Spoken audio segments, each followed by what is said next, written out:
Good afternoon, everyone. Welcome to today's Charity Village webinar. We will just wait a moment for everyone to join the session.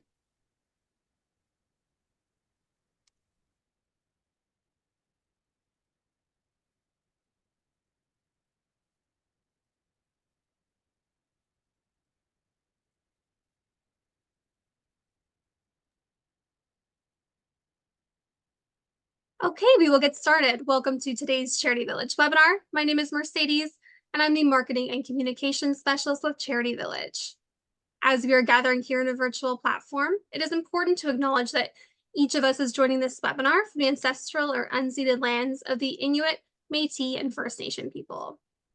As a settler on this land, I'd like to acknowledge that I'm speaking to you from the traditional, ancestral, and unceded territory of the Anishinaabe, which includes the Ojibwe of Fort William First Nation. For those who may be joining a Charity Village webinar for the first time, Charity Village is Canada's largest online job board for the nonprofit sector. In addition to our online job board, organizations can also post volunteer positions. So if you were looking for work or to recruit talent in the sector, Charity Village is a great place to start. We also have a ton of excellent resources for nonprofit professionals, including online courses, articles, fundraising tools, and free webinars like the one we are presenting today. Before we start today's webinar, I would like to quickly run through some housekeeping items. You may have noticed when you joined the webinar that you were automatically put on mute. Since we have hundreds of participants in today's session, it is important for us to minimize the amount of background noise so that everyone can clearly hear the presentation. But you can still ask questions and make comments using the question box at the bottom of the Zoom control panel. Look for that at the bottom of your screen. We will be taking questions at the end of the webinar, so please submit your questions as you think of them, and we will do our best to get to as many as possible. You can also email your questions to webinars@charityvillage.com. If you happen to encounter any technical issues with the webinar, whether with viewing the presentation or with the audio, please let us know in the question box or by sending us an email. We will do our best to get any technical difficulties resolved as quickly as possible, but in a worst-case scenario, please remember that we are recording today's webinar, and we will send you the full recording by email tomorrow. So if you get disconnected or called away, you will still be able to view the full presentation. And with that, I'd like to welcome our presenter for today, Daryl Hatton, the CEO of Fundraiser. Thanks, Mercedes. I really appreciate it. Hi, everyone. Welcome today. We have a pretty information-packed presentation for you. We want to talk about fundraising and the economic headwinds we've all been experiencing and what we can do about it. I'm Daryl Hatton. I'm founder and CEO of Connection Point. Connection Point is got a collaborative commerce platform of which we have a whole component that works with charities. We have tens of thousands of charities that we've worked with. And we're a certified B Corporation. So we're building our business in a way to benefit the world and humanity in total. Now, we also want to do a land acknowledgement. Connection Point was founded on the unceded ancestral territory of the Tsleil-Waututh, Squamish, and Musqueam First Nations. And from coast to coast to coast across Canada, we acknowledge the ancestral and unceded territory of the Inuit, Métis, and First Nations peoples that call this land home. We're grateful for the opportunity to work here and to give our respects to the first inhabitants. So when we talk about Connection Point, we're considered thought leaders in social and digital fundraising. That's me up on a stage at Bloomberg talking about the future of crowdfunding that we broadcast around the world. And I did a TED Talk on philanthropy as entertainment and how we can help increase the amount of donations that come from a regular population. But you might know us better by some of our brands. So we take our platform to market under the Fundraiser, Crowdfunder, CocoPay, and PetFunder brands. And we have about 70 other partners. And one of the most important of those is Charity Village. So the Charity Village crowdfunding platform is based on Connection Point technology, and we collaborate in helping deliver this technology to the marketplace for small and mid-sized nonprofits in Canada and anyone who's looking to raise money for all sorts of different kinds of causes. So, my agenda is usually wake up, make more coffee, make more coffee. That's actually the agenda for the morning as well. But if we want to look at what we'll do for the presentation, we want to take a look back at 2023, kind of what the economic conditions were and how those impacted giving trends. in that time frame, and then look forward into 2024 and how those trends are going to affect what our fundraising environment will look like. We'll talk about those market trends and some of the other ones that are related to it. And then we want to cover some successful strategies and tactics you can use for helping raise money in this year and under these conditions. At the end, we'll talk and have some questions. So if we take a look back at 2023, I think of looking in the rearview mirror at the storm. We were coming out of the time frame when the pandemic was fading away. So while we had it from before, the side effects, the residual, that kind of hacking cough that hangs out after you've had the flu for a while, was still with us. And that had many impacts on things like our supply chains and our ability and access to goods. And I don't know if you recall, it was a reminder to me that we went through this thing called the Great Resignation, where people were leaving their jobs because they were fed up. They didn't want to go back to the office. They were looking to change the work that they were doing to have more meaning. I tend to think of that as a reprioritization. They didn't give up on work. They wanted to change the work they did. And many of them wanted to or looked at coming and working in the nonprofit sector. It would be great if we'd had some of the money available to hire some of this talent that was looking to work. But that resignation was an important mental thing that was going on for people, as there was uncertainty about where people were going to work, whether or not your coworkers were going to still work with you. So part of those supply chain issues and the stimulus that was presented or used in the pandemic to help keep the economy afloat resulted in rising inflation. And with inflation coming up, central banks around the world, the Bank of Canada, the Federal US Reserve, in UK, all started to raise interest rates to try and calm and get inflation back under control. And that had a pretty negative side effect for a lot of people in the country because our mortgage rates went up. The cost of living went significantly higher. And even the cost of some of the financing that was used for production of food and things like that increased. So overall, we had a fairly significant increase in our cost of living and a decrease in our disposable income, what we could use typically to give. So these things were difficult for giving.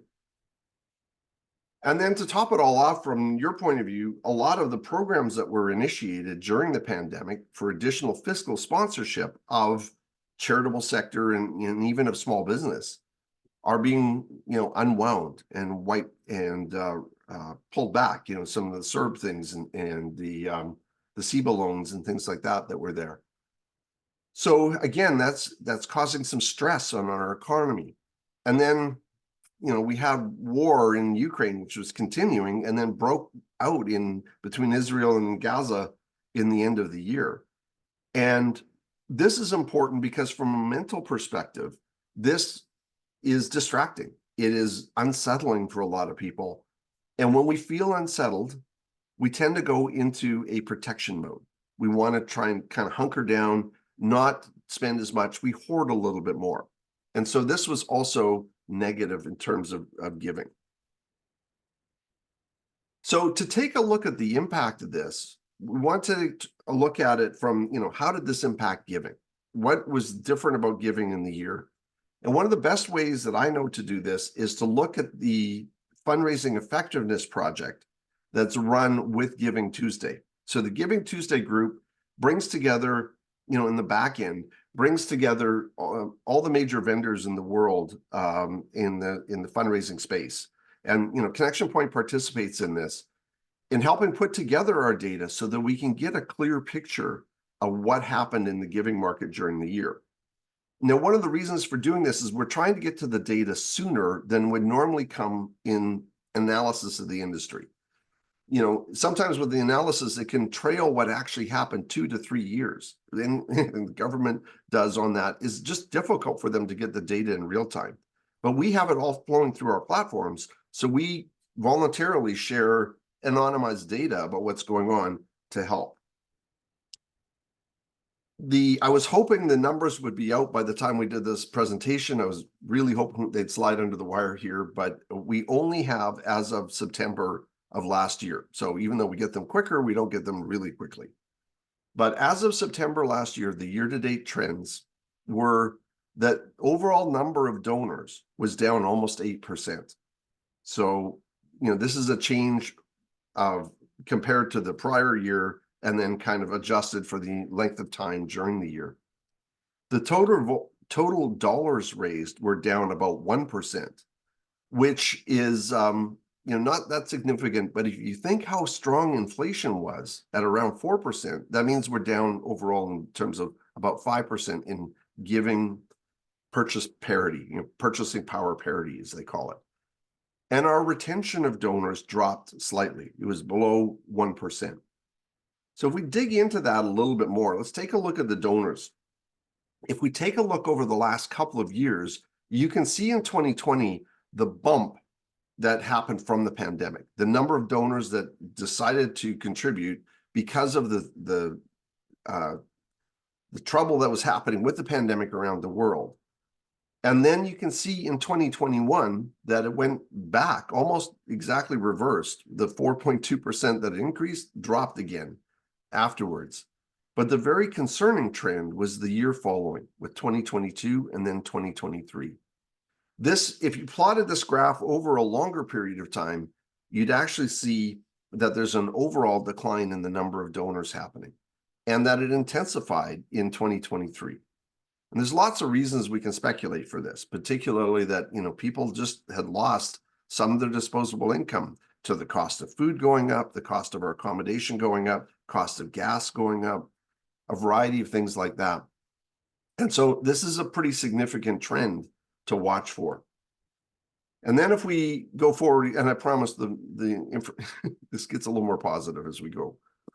If we take a look at the trend monthly of what was happening during the year and kind of map it year to year, you can see the blue line that's happening in there. The blue line was showing that the number of donors were declining again during the year on a month over month, on a year over year basis. So, our hope is that with the slight improvement in the economy that happened at the end of the year, that we could see the end of the inflation bubble on that people would start donating again. And we'll have that data pretty shortly to know whether or not that had happened. If we take a look at the gifts coming in by the number of donors by the size of their gift. So people making micro gift under $100, small gift under $500. These are typically the gifts that are given online. It's really important to see the number of small gifts had dropped fairly significant. The number of donors that were giving small gifts had dropped. The major donors, and supersized donors, and even some of the mid-sized donors were probably not as affected by the economy in terms of their wealth and their ability to give. They stayed fairly strong in giving. And that kind of masked some of the big decline that was happening down below. If we take a look at the number of donors here, 84% of the donors are in the small or micro gift category. And while it might see, well, they only give small amounts, I don't need to worry about them individually all that much. The concern is that this is the best target population for growing into long-term mid-size and major gift donors. This is the place where you can start to have a relationship with these folks that may end up coming into you. If they start to develop a lifelong relationship with you, then they may encourage friends and family. If they have a major bequest as someone passes on, these are the kind of places where you can attract them. So it's really important that number of donors is dropping. If we take a look at the number of donors by the life cycle, meaning how did they come to us? Were they a net new donor in the year to this cause?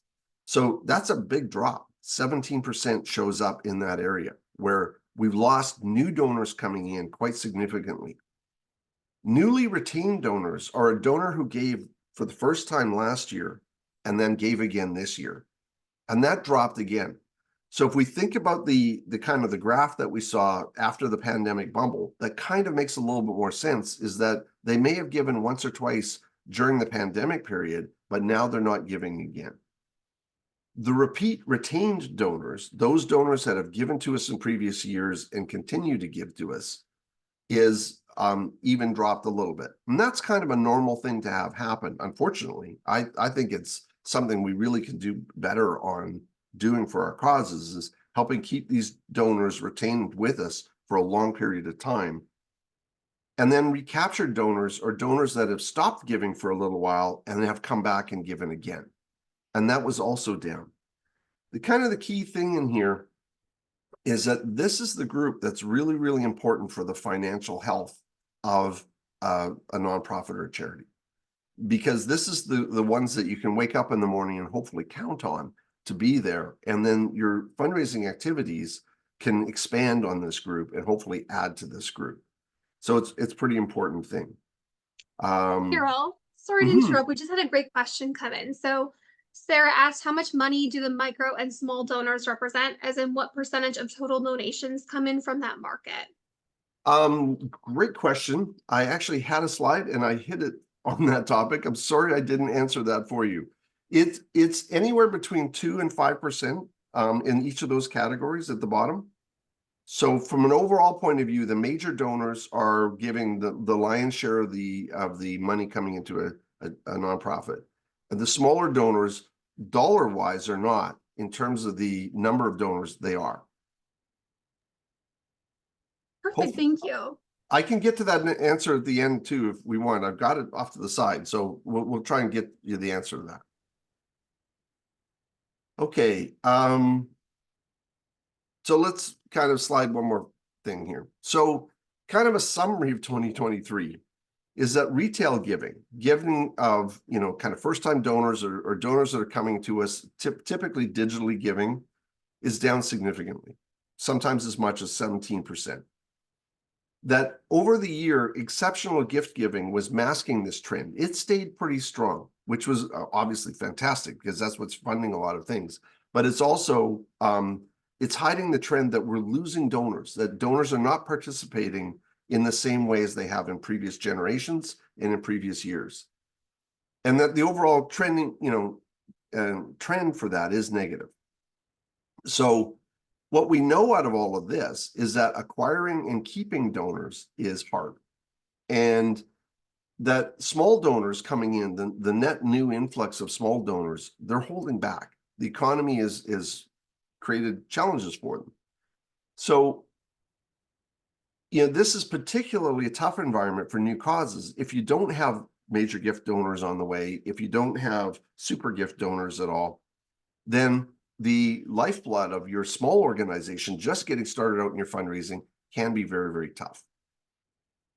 I focus a lot on the small donors and the small digital donors here because starting the relationship with them, they are the highest opportunity for growth in terms of who you have. You can get a smaller donor to double their gift and it's not such a big deal compared to a larger donor doubling their gift, just by showing an increase in the value of what we deliver. So if we take a look at, moving the slide forward, there we go, looking ahead into 2024, what do we have on the horizon? From a psychological point of view, we have some potentially of Canadian federal and US elections. This matters because the politicians who want to get elected will paint the picture of everything is going bad, and they're the only ones that can fix it. But this has a negative effect on the psyche of the population. And as a result, they tend to do that hunkering down, that protection mode that they want to do. With the war in Gaza and in Ukraine kind of continuing, seeming to be an ongoing thing here, this again is a depressing thing. It brings our energy level down. And unfortunately, because of the tightening of the interest rates, like the increase in the interest rates and the tools that the governments were using to clamp down on inflation, we probably had the economy slip into recession. I saw this morning that officially UK and Australia have been deemed to have been in recession, and I expect we're going to see Canada being called in a recession here very, very shortly as the numbers come out. And this is hard because people have been expecting this for a while, and it shows that the economy is contracting and there's not as much money flowing for new jobs and for things like that. That's all the bad news about what's going on. The good news, though, is that inflation is easing. it is working to draw inflation down, which is going to start having an effect on our shopping carts when we go grocery shopping and on our interest rates that we're paying on our mortgages. And people will start having a little bit more money available to them. You know, these interest rates declines have an outsized effect on the purchasing power in the community. And fortunately, underlying all of it, with the view that the interest rates are coming down, the stock market is responding quite favorably. And so people's portfolios are strengthening, which will help give them that stability again. So the hope is that consumer confidence may start to return this year. And if it does, we need to get ahead of it to try and remind them that they are feeling better and that they can help take care of those that haven't come through this period in such good shape as some. So let's talk a little bit about, you know, what do we do about this? How do we compete in this market? And it's important to acknowledge that this is a very highly competitive and noisy marketplace. It's noisy in terms of giving about the variety of causes that we can give to. There are so many causes around us that are in need this year, and particularly in the last little while, as we're coming through the pandemic. I think Canada Helps and Imagine Canada had done some stats that were saying that, you know, 50% of causes were expecting that the needs were increasing and the revenue would not be enough to handle any of the increase at all. So we're suffering in our ability to deliver services to the population. But you're also in a market for a competitive marketplace for the attention of your donor. So when that happens, we're competing against celebrity, we're competing against entertainment, we're competing against politicians, as I mentioned. We're competing against businesses who are talking about their products or services. And this is an area where, in order to be able to attract new donors, we have to get messages out that will stand out compared to this crowd. So we have to think about that in terms of how are we going to deal with our donors. And there was a study by the Lilly Family School of Philanthropy where they went out and they did a bunch of testing to say what motivates donors to give, and existing donors to continue giving, and for donors to switch what causes they give to. And I'll leave it up there. I'm hoping you've already read a few of the bolded words in red. But the key thing here is that donors want to see the impact that they create. They want to know how their money is being used and that they're willing to switch, and in fact, will actively switch to causes that help communicate to them how their money is being used. And that they will plan to continue to contribute to those. They want to develop a relationship there. And it makes sense from the point of view of, you know, if we start to think about some of the other reasons people give, it feels good when I know I've made a gift and when I can very explicitly see what my gift accomplished, not what the overall impact of the cause is, but what my money did. I'm more willing to spend again because I'm actually purchasing a feeling when I'm giving a gift. So a key recommendation for all this is that in all your communications with donors, I'm going to focus here on digital donors. So, you know, there are different ways that you'll handle major gift or supersized gift donors. And you're building a longer term relationship with them. You're already probably telling them the impact of their gift. But when we're talking to micro donors or digital donors or small gift donors, we need to focus on the donor's impact, and particularly for younger donors, how that helps the community. So they want to know not only what their impact was, what they did themselves, but kind of how that fits into the puzzle of overall. Because we can joke and say sometimes it's all about them, but it's all about them. They want to know what they've done. When we talk about communications here, we encourage you to communicate more often to your group of digital donors than you might think you should. And that it should be kind of an 80-20 or even a 90-10 rule, where most of the communications that you have with them are about saying where you're going and the work that you're doing and how their financial help is helping you do that work. You want to celebrate the successes of what that work is doing. You want to minimize the number of asks in there because they don't want to hear from you to ask all the time. They want to hear from you to say the good work you're doing. Next After, which is a great consultancy, if you've ever followed any of their work, they do the Generosity Freak Show and a few things like that. They hold this fantastic conference. They did some testing, and they do a lot of work testing with major causes around what will motivate donors and things like that. And they tested this concept of continuous communication. They added one cultivational email, a show and tell type email, every week. And they saw an 80% increase in engagement, an 8% increase in donations, and a 21% increase in revenue. So the size of the gift went up fairly dramatically. The number of people participating was going up from a group that had already given. So as a way of increasing your revenue from within your group, this cultivation sequencing, where you put out on a regular basis, weekly or monthly, the type of work that's going on here, donors seem to really, really welcome. And the more you can personalize that message and make it about that donor, certainly include their name when you're sending them something, it helps them feel involved. If you're telling the stories, the more you can use real examples, perhaps anonymized example about the work that you're doing, one of the clients that you've supported, something like that, it can help the donor feel closer to the problem, closer to the solution. And by talking about how it works with the rest of the community, for younger donors, you can leverage their FOMO, fear of missing out. They don't want to be the last person in their group that jumps on to help support a particular cause. So you can talk about that. And then the last thing we encourage you to do is make it easy to share.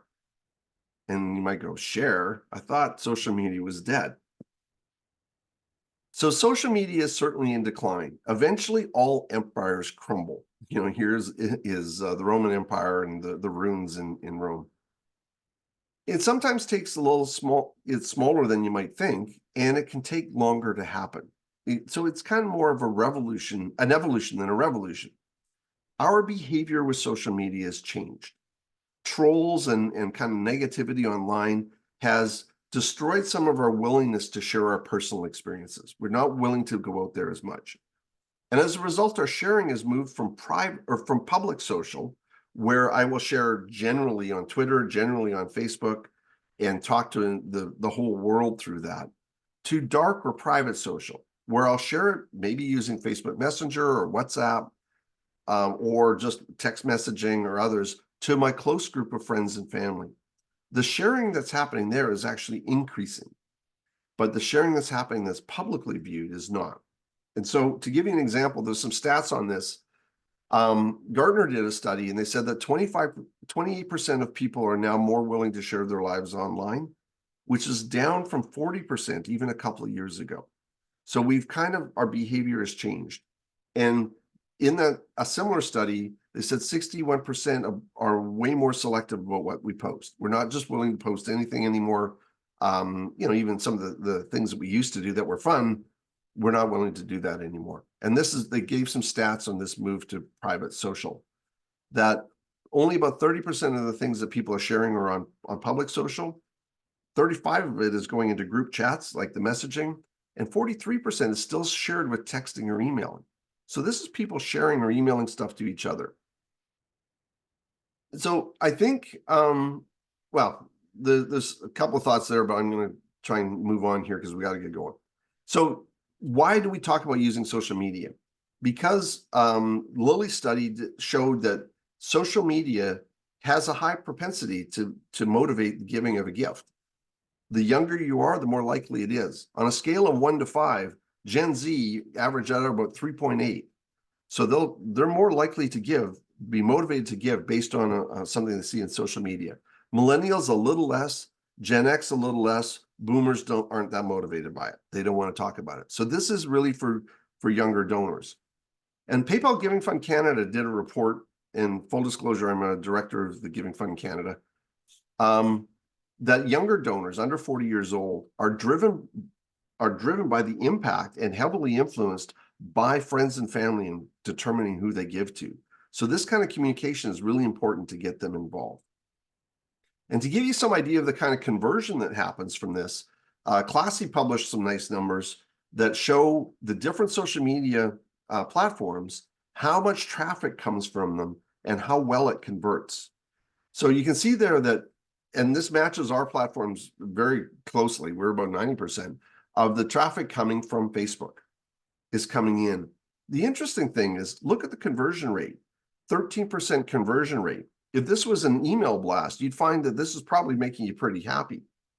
If you look at Instagram, you get less traffic from Instagram that comes in, but it converts. The people are much more intentional when they arrive. 23% conversion rate is pretty darn good. YouTube, you don't get very much traffic at all, but when they come, they're really ready to give. 17% of them are giving. And at LinkedIn, you don't get very much traffic at all. LinkedIn is not very viral in terms of its sharing capability, but the conversion rate of people coming from LinkedIn tends to be very, very high. So this will be important. Remember this number for later on. It's kind of important, I think, to think of the rest of them as like, it doesn't matter. TikTok has got a lot of interest in it, but it doesn't tend to have a lot of traffic, a lot of conversion. And Twitter, or X, has become so toxic that nobody wants to go there. Nobody visits from it, and nobody converts from it. Okay, so you might say, okay, fine, that's great, but I don't have a crowd. I don't have anybody that we work with on social media. And this is a pretty common problem. So one of the techniques you can look at, well, the 3 techniques you can look at to get a crowd is to build the crowd, buy a crowd, or borrow a crowd. We think having this crowd is very, very important as we're moving forward in our society now, because it's going to become tougher and tougher to get donors. And what we need is a community of advocates that will help us find new donors for us, because we can't afford to market them in some of the ways we used to. And if we really want to grow and we want to deal with the attrition rates and some of the retention rates we have to find new ways to bring in new donors on a regular basis. So if you want to build a crowd, these are things that you're probably already doing. You've got your newsletter going out, you have your website, and so that someone's searching for you, they can learn about you. And ideally, the work that you have on your website is focused on the individual projects you're working on, because that makes it much easier for a donor to understand their impact. We can talk more about micro projects later. And then you have your social media, where you may have no one at this point, or you may be starting out in social media to grow your crowd. Building a crowd is great. The only problem with it is it takes a long time. It's pretty slow. So are there ways to amplify that or grow it? And one of the ways is to buy a crowd. Now, this isn't an option for most causes, but I mention it because it is for some. And that's where you might do advertising on Google or Facebook or Instagram, not Twitter anymore, but LinkedIn. And remember the LinkedIn conversion number? LinkedIn donors tend to be mid-sized gifts or major gift donors when they come in from a LinkedIn platform. So this can be a very cost-effective way for getting a donor targeted in that size, because you can do some very explicit targeting on LinkedIn for the types of people that want to see your ad that may respond to it, both from a geography point of view, from kind of a role point of view, what their interests are. And so it can convert fairly well. This graph was showing just what, a simple query of AdWords looking for Alberta Wildlife Rescue, and the number of people that were searching for it was 280 in a month. Interestingly enough, it only costs you $1.82 on a click to get somebody through on that. If they leave you $100 gift and you have a pretty high conversion ratio, you're making a little bit of money on it. Now you have an opportunity to work with that donor to continue forward for future gifts, but it can be a way of acquiring. So it doesn't generate a lot of money off the bat, but starts to build your crowd. But the most cost-effective way to do this is to borrow a crowd. And in borrowing a crowd, you have to remember that all the people around us have crowds. So your board and community members, a lot of the reason your board is there is so they can reach out into their network and share your story. Getting them to share your posts and share your communications about the impact you're doing can help bring their members over. Same thing with your corporate sponsors. What we hear a lot is a corporate sponsor will say, I would love to help you. Ask me for anything except writing a bigger check. And the best thing you can ask them to do is say, talk about us. Talk about us to your employees, talk about us to your supply chain partners, and please talk about us to your customers. And really good technique on Giving Tuesday is to go to your corporate partners and say to them, this Giving Tuesday, will you give everyone the nod and say, when you go to give on Giving Tuesday, here's the causes that we have taken a look at, that we work with. We recommend you give there.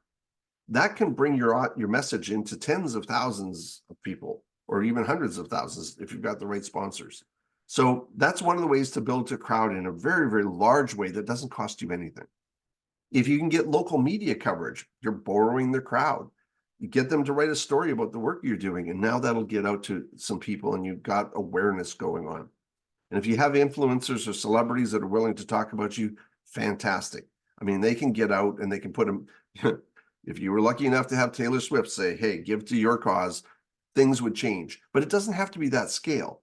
It can be a local celebrity, a local business person celebrity who endorses you, and that brings that crowd over. But what is the best crowd for you to borrow? Your donors, the donors you already have. They already care about you. They have a social, especially younger donors or digital donors, soccer moms and down kind of thing, have hundreds of friends in social. And they want to do more for you. They just can't afford to give you more money. So what they can do is that they can share for you. They can talk to their friends and say, this is a cause that I'm working with. I love what they're doing. And if you can give them stories of the impact they're generating, they want to share because they know that they want to make a change in the world and they want to see that change and they want their friends to know. So ask them to share. With even 10% visibility in someone who's got 500 friends, you're getting a post out. 10% visibility meaning when they share, only 10% of their friends see it. You get to 50 of their friends. If they share multiple times over the year, not all the same 50 will get that post. So you could end up having for each one of your donors, a couple of hundred new people aware of your cause. That will bring you new donors because it's an endorsement from a friend. Okay. So how do you attract them? One of the things about this generation is that they have a very short attention span. We all do now. We've been trained into it by our phones and by media and everything else. So we recommend that you tell your story in 7 parts. And I was going to go and do a deeper dive into this, but realizing the amount of content we have for this presentation, I don't.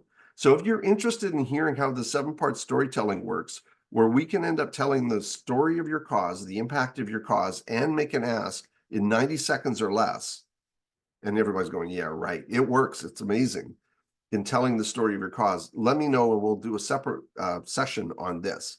But you tell that story, and the reason you want to tell that story is you want to use it as part of an impact growth flywheel.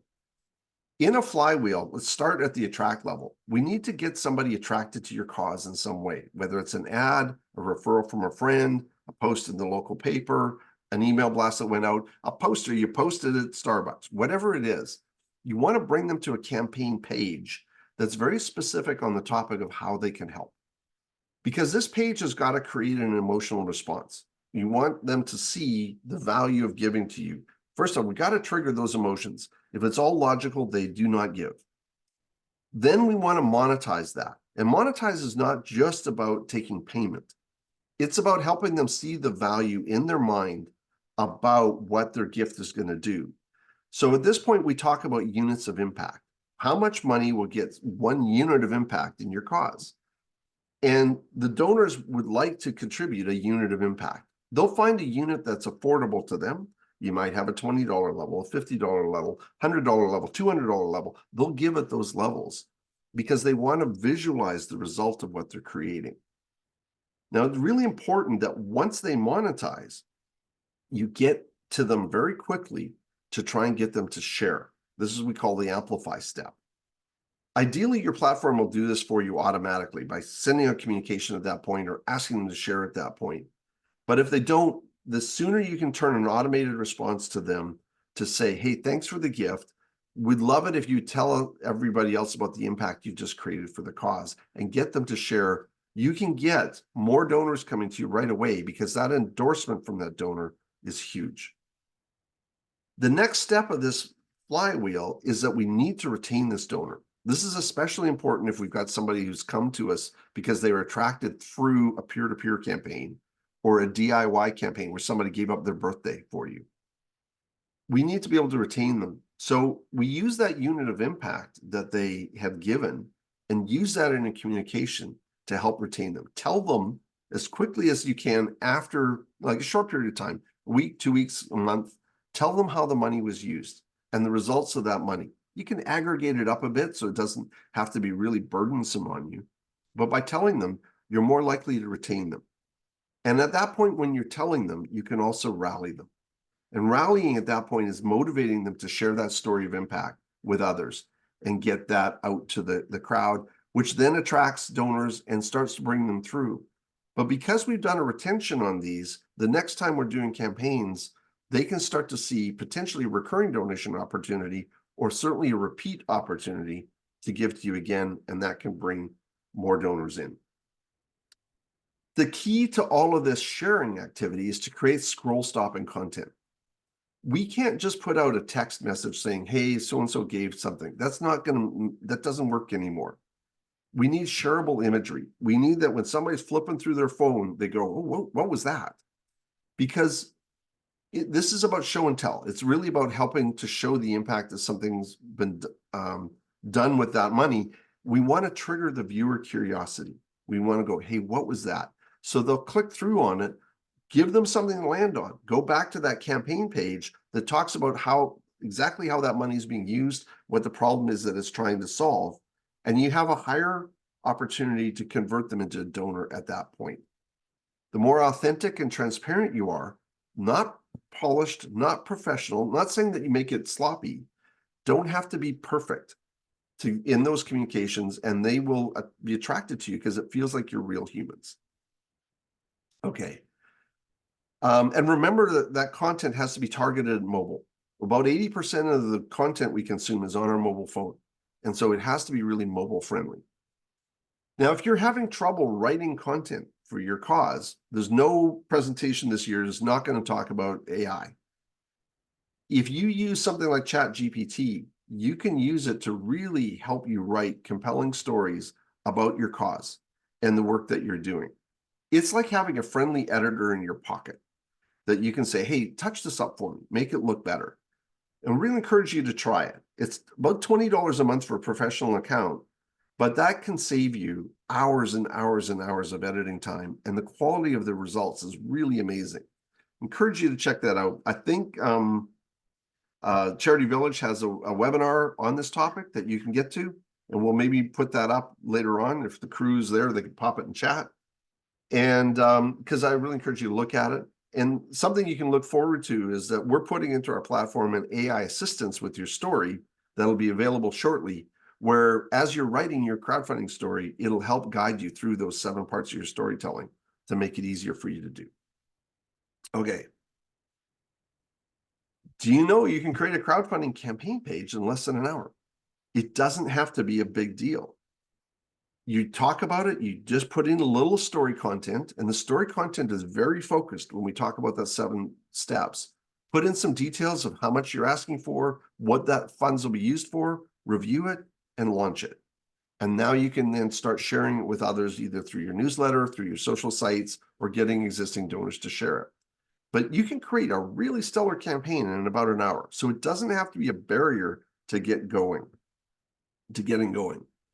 And, this is the only sales pitch of it, is that Charity Village has this amazing crowdfunding platform that you can use for free. It's designed to implement that flywheel life cycle of acquiring, engaging, mobilizing, amplifying, retaining, rallying donors. And it's done for 0% platform fees. You don't pay anything to use it. Only based on the funding that you do, there's a transactional fee or a tipping model, so you get it for free, including your peer-to-peer campaigns and your advanced forms and things like that. So get a very, very powerful platform. It's got some basic digital CRM capabilities, which begs the question, why are you paying for CRM when you can get it for free? So this is just a quick view of the different kinds of things you can get. I really want to encourage you about how comprehensive that platform is and that you can get it for free. So if you're looking at this, even if you don't take advantage of the platform, there are resources on the Charity Village platform in the Learning Center for how to do, all sorts of things on guides and courses and how-to videos and webinar content like this. And we also have our fundraiser hub on Connection Point's website that has similar kind of content and goes more deeply into things like our flywheel, how to engage in social media, how to promote in social media. And if you need to, you can talk, well, we welcome you, you don't have to need to, is leverage our experts. We provide coaching on strategy and on the tactics for using crowdfunding. Ask the expert, webinars like this. We put on workshops, and we can help you craft your strategy or just answer some questions about how any of this stuff might work for your cause. So if you're interested, type SOS in the chat and the team will capture it. Hopefully you've got your email address in there too, and we can talk with you about, we can get in touch with you and help give you kind of personalized help for the outrageous price of free. Okay, so oh, and the last thing about the leveraging experts is that we're starting to build a community of fractional fundraisers, people who are helping other organizations to do some of their fundraising. And for example, working with Kim at Cedar Fundraising in Vancouver and Victoria, BMW consultants out of Calgary, and helping them go in. They're running projects for some of our clients, and we're referring them in and helping them craft their crowdfunding strategy. So we know that the community needs lots of handholding at some times in this process of going, typically when they're entering the digital realm. And so we're trying to build a network of consultants that are interested in helping with this. If you're interested in that, let us know, because I'd also like to learn more about who you are and what you do and what kind of clients you might be able to help. All right. I think a little long, but not too bad. So now we're going to open it up to questions, and you can either ask them here or you can contact us separately, and we can go from there. I'm just going to try and pull up the questions. Okay. And let's go into Q&A here. What competitor charities do better to attract and retain donors? I ask because the donors often felt taken for granted by charities. In some cases, felt to have been penalized for giving. So the full question: I recently donated $500 via charity's online portal and was charged an additional $40 in transaction fees. This will make me think twice about donating to the charity in the future. I want to see the impact. I want to feel that my decision was appreciated. So on that topic, you know, there's a whole thing around fees in the industry. And, you know, with the Charity Village platform, Connection Point platforms, when you're making the contribution, you may be asked if you're willing to cover the transaction fees, but it is optional. So that should be as part of the thing, a fully easily opted out thing, so that if you don't wish to do that fee, you don't have to. And I expect that the underlying feeling is that you need to be acknowledged more for the work that you've done and communicated about the impact of that gift.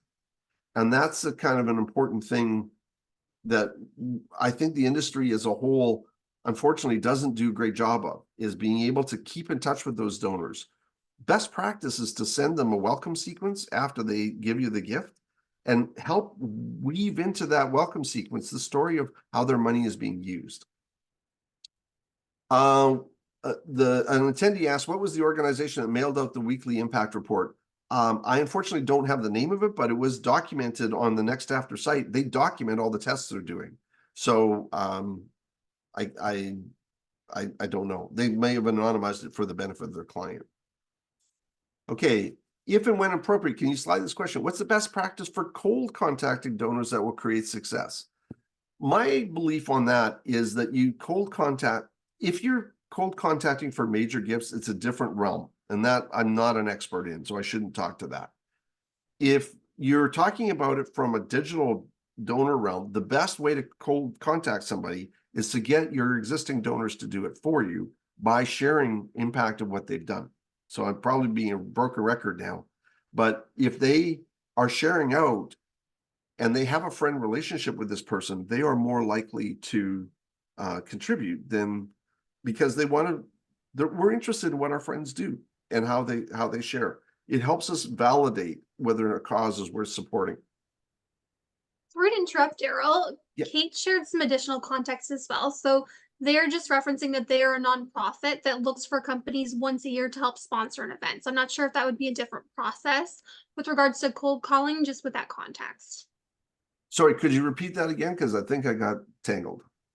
Yes. So Kate, who asked the question about the cold contacting donors, Yeah. they are a nonprofit that only looks for companies once a year to help sponsor an event. So it would just be a one-time ask that's yearly to corporations for a specific event. So there be a different process for cold contacting those donors in that situation?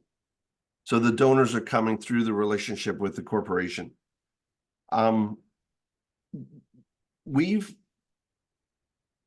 there's a lot to unpack in that kind of answer. And so I think a lot of us get structured in how are you approaching that group and how are they, what is the, I kind of, my gut feeling right off the bat is that the relationship between the corporation and the cause needs to be front and center in anything that's done. And the personalization of that needs to be important because you're trying to get the leverage of the endorsement from the corporation to go out to that community. And so you need to have them very involved in that. If that seems overly complex, maybe we can talk more about it offline. It's a little bit hard one to answer there. Thank And you. so if we target companies and businesses, what channel do you use to enhance your fundraising? This is where I think the social channels of the business can be really important to you. They're looking for stories of how they engage with their community. This is going to be a very important topic for the last couple of years. Is going to be even more so going forward. You know, we don't want to have greenwashing or pinkwashing going on. We don't want them to be saying nice things and doing something else. But if they're engaging with their cause, they're showing the support in the community, they revel in that. The humans that are in those companies want to know their company is doing good work. And so when you're sharing out, I try and go out through their channels, their socials, because the businesses are great at marketing. That's what they do all day. And getting your message out is something they can do and they can want to do because it makes them look good. How many times a year can you reach out to ask for donations without turning them off? Roy asked this question. I would look at the question of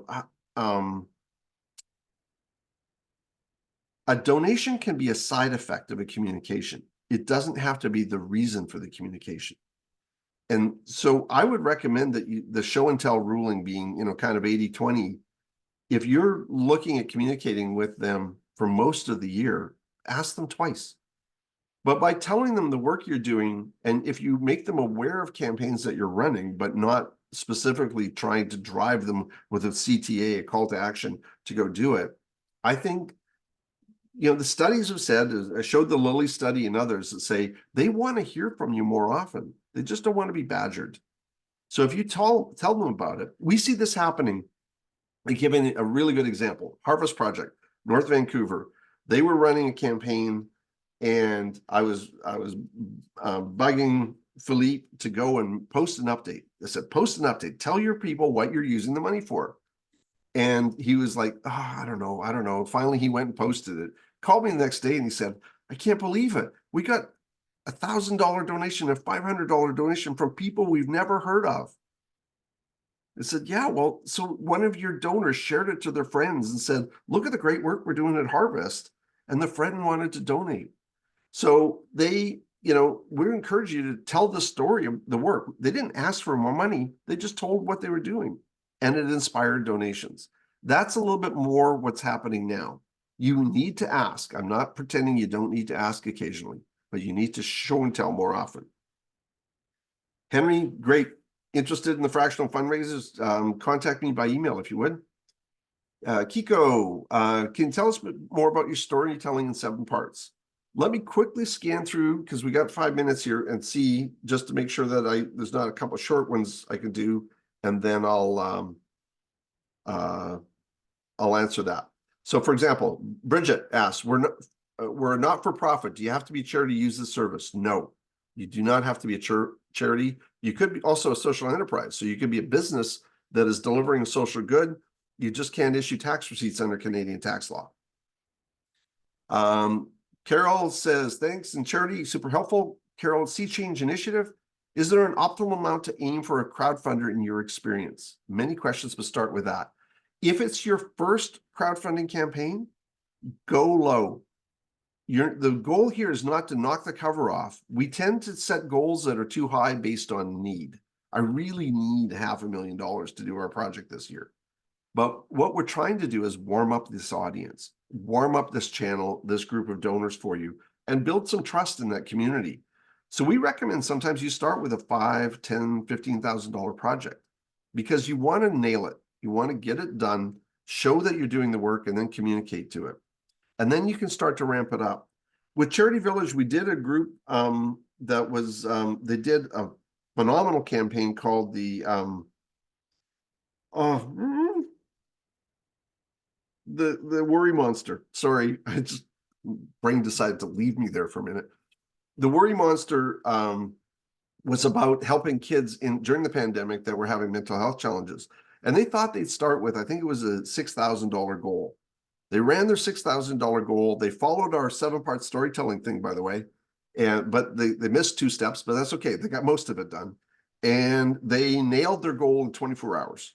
So they bumped the goal. They posted an update about that. They nailed that goal in the next day.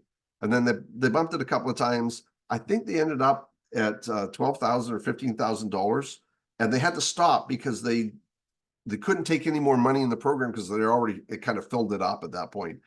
So the point is that by starting small, you can go over. There's no harm in going over. It's when we go under.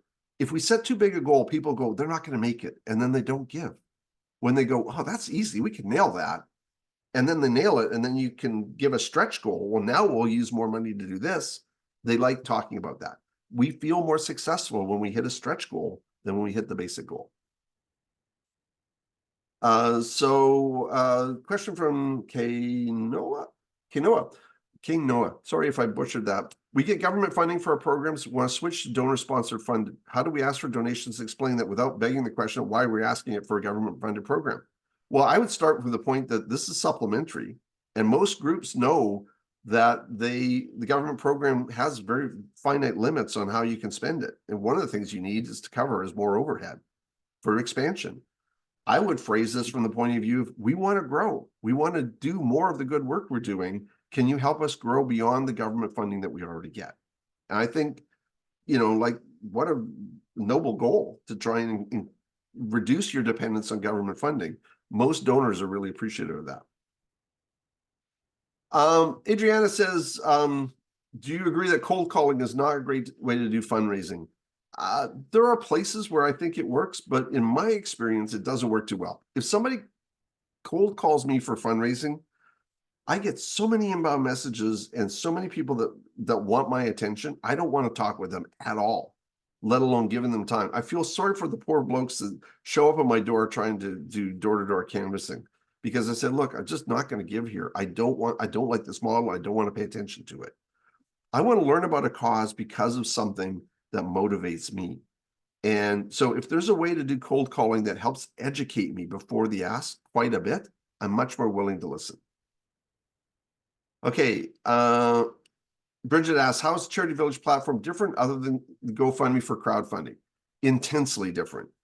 Anything from managing your own branding and being able to do the campaigns as if it was your website, to embedding it on your website, to being able to manage all the donors, getting all the donor information, including issuing tax receipts on your behalf. If you're a charity and you're authorized by CRA, you can issue compliant tax receipts.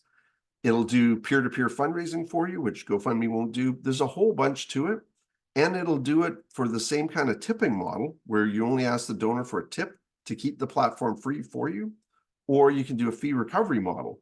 And we encourage people to do the fee recovery model because the cost of your fundraising for doing your sophisticated peer-to-peer event can get down into the 1% to 2% range, including your payment processing.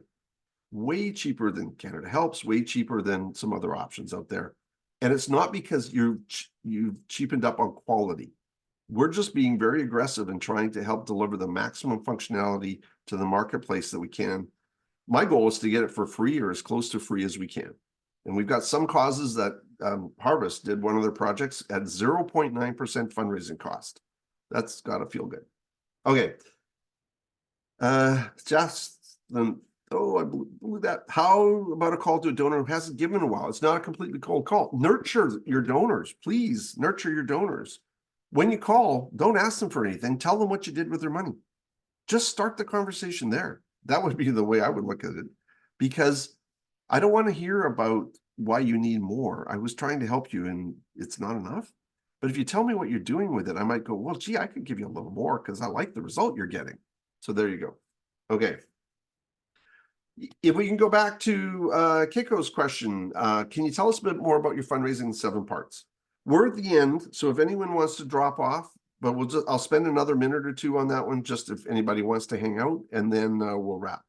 Mercedes, is that okay? Yes, that's perfectly fine. Just a reminder to everyone that you will receive a copy of the webinar recording tomorrow as well. So if you have to leave early, you'll still be able to view the rest of the Q&A session as well. Okay, so I'm just going to go to screen so that I can you can see me. When we talk about the 7-part storytelling, what we're trying to do is to make kind of the equivalent of, if you're in the startup world, an elevator pitch for your investors. The idea of an elevator pitch is you get in an elevator with someone you want to talk with, whether it's a donor or whether it's an investor or whomever. And you've got however many floors before you reach their floor to tell them what your cause is all about. If we go into a very, very long statement, it can be very, very troublesome because we just get confused. We overwhelm them with information. So the point about the 7-part storytelling is to break it down into very distinct chunks of which you give 1 or 2 sentences to each one. And I can, off the top of my head, I think I can do the Worry Monster one that they did in the cause. We say start with a nod.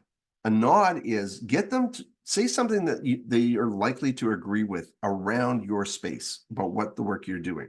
And the important point here is for them to go, oh, these people think like me. I agree with them already. It changes an internal mental barrier.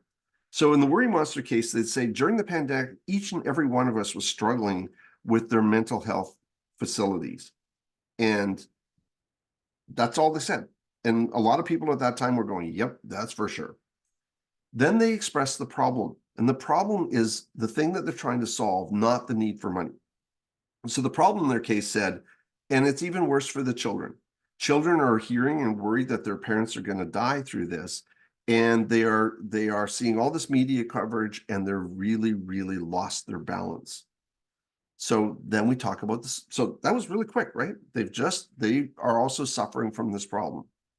Their solution was, fortunately, we have a solution. We have a Worry Monster doll that in a counseling session, when the child has a worry, they write down their worry on a piece of paper and they zip it into the mouth of the Worry Monster doll. And when they come in for counseling, the counselor pulls those pieces of paper out. They can work with the child on counseling them through those worries and help them feel better about it. The Worry Monster starts to take on the comfort model, and then the Worry Monster goes home with the child. So there's a little bit longer explanation that they did. They actually did a couple of paragraphs, showed a couple of pictures of the Worry Monster, worked great. Then the thing we talk about is the gap. And the gap, they said, is we have way more kids who need Worry Monsters than we have money to buy. Can you buy a Worry Monster for a kid? So the gap, we need more money because of the number of kids we need to help. And then what they call the impact statement, can you buy, or if you buy more of these dolls, we can help more kids. We then have something we call the promise. And the promise is about communicating back to that donor that they're valued, that we'll keep you up to date on the work that we're doing with the money you've given. We'll show you or tell you stories of how these dolls have helped these kids. And then we have the invitation. So join us in helping take care of these children and make a purchase of a Worry Monster that we can help some young child with their anxiety in the pandemic. So if you run that whole thing through, and I practiced it, it would probably be about 2 minutes, maybe 2.5. I hope that makes some sense. It can be broken down for almost any kind of project. We've had a number of folks say, oh, that never applied to the work we do. And we say, well, one of the problems is if we don't know the granular level of how the impact is making a difference, that's some of the mush the mushy peas stuff that your donors don't understand either. And they don't know why they want to give. They might buy into your mission, but they don't know how the money will help. So drilling in and doing the exercise to figure out what those units of impact are is really, really, really important.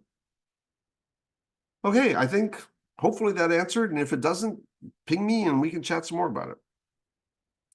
Thank Mercedes, you over so to you. much. Thanks, Daryl. Thanks for presenting such an informative webinar.